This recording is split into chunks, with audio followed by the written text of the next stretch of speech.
I've already gone over the origins of becoming an atheist. Egotistical, yeah. Selfish, yeah. But then, there's one thing to be an atheist, and then there's another to sort of remain an atheist or to find reason to stay one. And I honestly, even though I felt that way, preteen, once I got from about age 9.5 until about 14, 15 and a half, in that range, 14 to 15 and a half, I really tried to still believe because I didn't want to be not like everyone else. And it was hard to find reasons to believe. It was extremely difficult.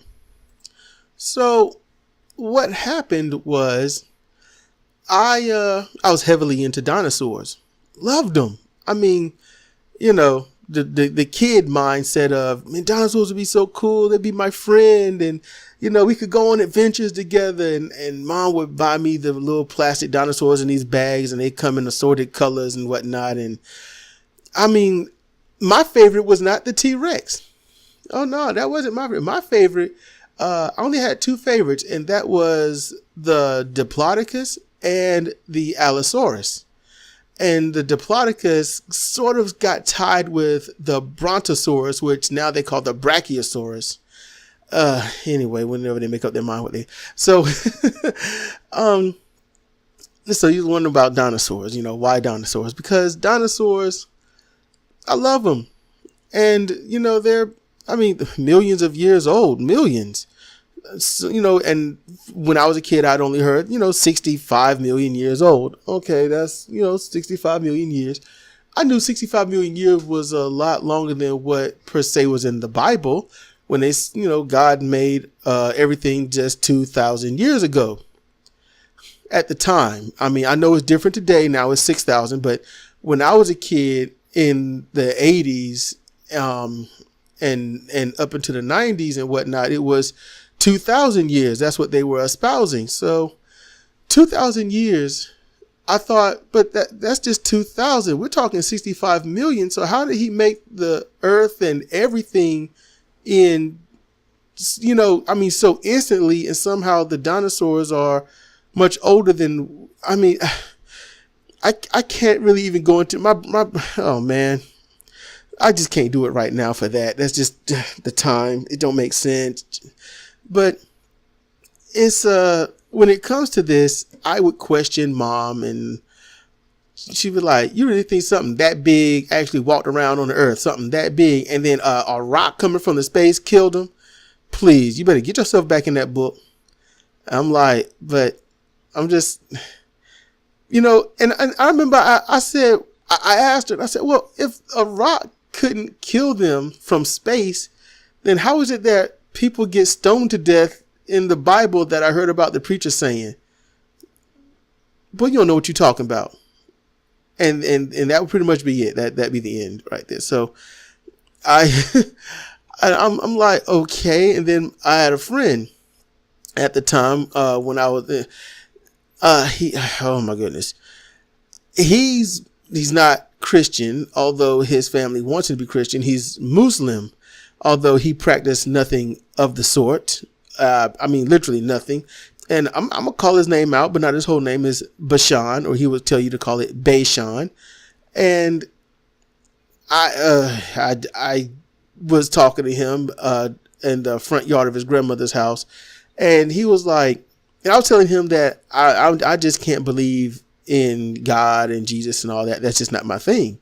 And he was like, why? I said, because if God made the earth and stuff 2,000 years ago, then why are there dinosaur bones that are dated 65 million years ago? They're here, they're there. And he was like, well, that's fake. That's not real. And I was like, what do you mean? He was like, well, see, the thing is, God put all that stuff there to test you. So if you find it, and then you're going to think that it's made all that time ago, then that means you don't believe in God if you believe in that stuff that he put there for you. And I'm like, instead of putting it there for me, why don't he just, not put it there And at that moment, just let us know that he's real and he talks to us and he'll answer our prayers and he will not let bad people do bad things. And he was like, because you got to have faith. You know, if you believe in dinosaurs and fossils and stuff, you prove you don't have faith, and that allows the devil to do his work and let the bad people do stuff. So I said nothing to him. I just nodded, you know, that kind of sideways nod. And my thoughts were, this guy is out of his fucking mind and he's stupid, but he has no choice but to think this, because if he don't, he's going to get the shit kicked out of him by his family. So I wasn't trying to change his mind any longer, because even if he did, he wouldn't stay that way because he'd have to go back. Me, on the other hand, I felt like, okay, if you kick my ass, I'm still going to disbelieve in what can't be proven to be true. And, you know, I was like, look, I mean, no matter what you say to what I need to believe and why, you can tell me to look around, you can tell me to do all this, but I'm like, there are dinosaur bones and they're older than the Bible itself. And when I asked, if the dinosaurs are this old, and if God made the dinosaurs that he didn't make, he just kind of put the fossils there to fool you so the devil can do his work, how old is the Bible actually? And if God wrote the Bible, why is the Bible so fresh?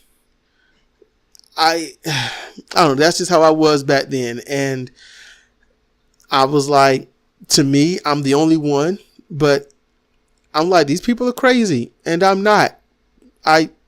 Someone dig up a bone, it's real. No one's ever dug up a Bible. So they found it in chambers and whatnot, but no one's ever had to dig up a Bible and fossilize it and carbon date it and all this other stuff. I mean, no, I'm saying some of them are fossilized. They didn't fossilize it, but you know what I mean. You know, there's no fossil of a Bible or anything, so it couldn't exist anyway. But oh my goodness, this has run long. But yeah, a reason that I stayed an atheist as a youth was dinosaurs. They were my friends. They were actually there for me. This is Cedric Kennedy for Comparative Reasoning and Why I'm an Atheist. Thank you for listening.